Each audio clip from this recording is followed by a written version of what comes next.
Welcome to this explainer. Today we're diving straight into a really fascinating dialectic centered on one highly debated question. Is the classic men's suit actually facing extinction? The article we are discussing tackles this subject head-on, pulling apart the cultural, political, and economic forces that are currently shaping modern male aesthetics. We're going to unpack some pretty compelling sociological arguments, we'll look at the hard data, and we'll figure out if this traditional marker of male formality is truly dead and buried, or if it's just undergoing a massive, powerful evolution. All right, let's get into it. So, the foundation of this whole debate really starts with menswear expert Tanner Guzzi, and he presents a rather profound premise. He argues that the suit is dying because the very culture that sustained it has completely collapsed. He draws a direct line from the fade of sharp tailoring to a loss of optimism and dignity in modern life. The way he sees it, post-war generations had this constructive, almost utopian outlook. And today? Well, that's been replaced by a pervasive sense of dystopian sloppiness and an obsession with pure convenience. And this brilliantly illustrates what Guzzi calls dignity culture. It highlights a very specific historical practice: older men, entirely regardless of their social or economic standing, dressing up simply to show their inherent self-value. It absolutely wasn't about flashing wealth. It was about commanding respect. It was about walking proudly down the street, shoulders back, chest up. Tailoring was literally the armor of male dignity. The argument here is that as society lost this internal sense of formality, we just discarded the external garments that represented it. Which brings us to Section 1, the aesthetic divide. Right now, the style discourse is clearly split between two absolute extremes. On one side, we have what this piece playfully terms the gentle dorks. You know, young, conservative men holding on real tight to old traditions, right alongside blue-collar traditionalists who favor raw function and generally avoid high aesthetics. But then, on the complete opposite side of the spectrum, you have the progressive deconstruction movement. This is a Gen Z cohort favoring highly experimental, fluid styles. It's heavily influenced by anime and driven by a desire to use the body itself as a canvas. Now, why is this shift happening? The article we are discussing highlights a really fascinating dialectic here. Guzzi views this deconstruction as inherently political, a deliberate, calculated aversion by young people to classical beauty in the historical weight that the suit represents. But Brazilian sociologist Alcoforado offers a totally different lens. He argues this isn't necessarily an attack on the past at all, but rather a cultural reflection of the present. For Alcoforado, it's just the experimental spirit of a generation navigating highly fluid times, culturally and politically. They're simply expressing that fluidity through their clothes. You can see this cultural friction playing out loudly online. A quick look at social media discourse on X and Grok confirms that people are actively grieving this lost formality. Commenters are quick to blame corporate office culture, the rise of remote work, and generational shifts for the suit's decline. They point out that a suit only comes out for compulsory events now, funerals or church. It paints a pretty bleak picture of menswear, right? But, as we're about to see, the internet discourse doesn't always match reality. And that leads us to Section 2. The data defies the myth. Okay, here is the absolute plot twist.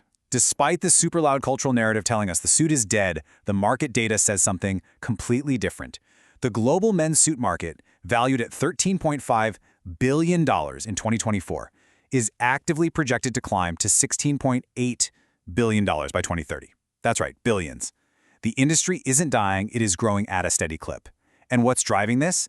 A shift toward relaxed, versatile tailoring that actually fits a man's everyday lifestyle. To put that into perspective, just look at the rebound. We saw a powerful 17% surge in formal wear purchases between 2022 and 2024.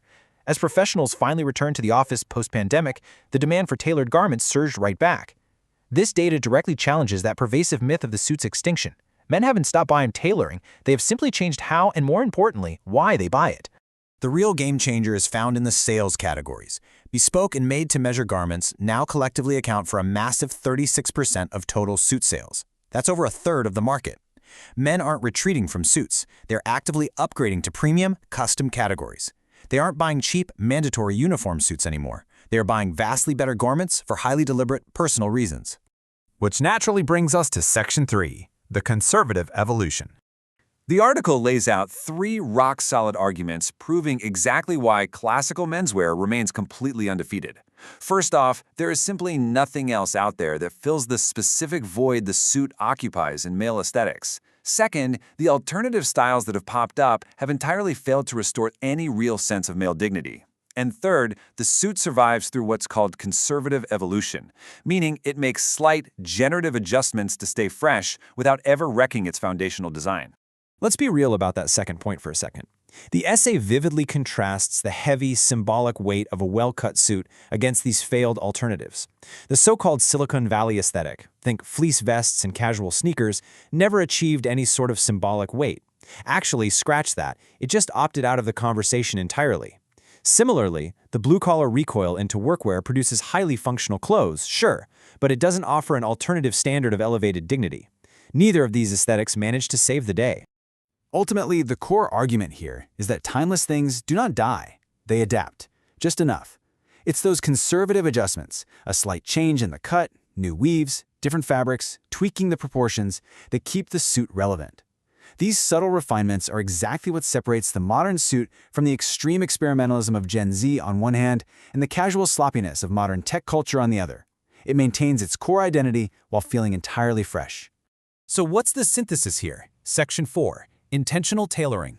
Enter intentional tailoring. You see, what is actually dying is the compulsory suit. The cheap, ill-fitting garment man only wore because human resources demanded it. The death of corporate dress codes didn't kill tailoring at all. It simply acted as a filter. It sorted out the men who merely complied from the men who truly understand what tailoring signals.